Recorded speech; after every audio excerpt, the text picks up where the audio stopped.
នៅលើលោកនេះមានមនុស្សស្មោះទេតើនៅលើលោកនេះមានមនុស្សស្មោះទេរឿងក៏មានតែ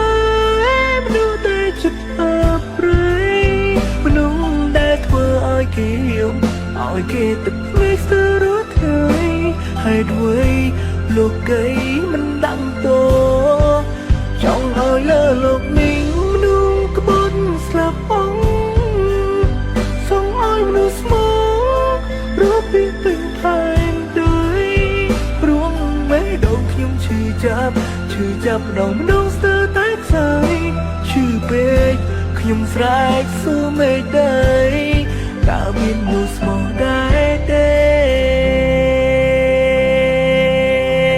ចង់ស្រែកសួរនៅលើលោកនេះ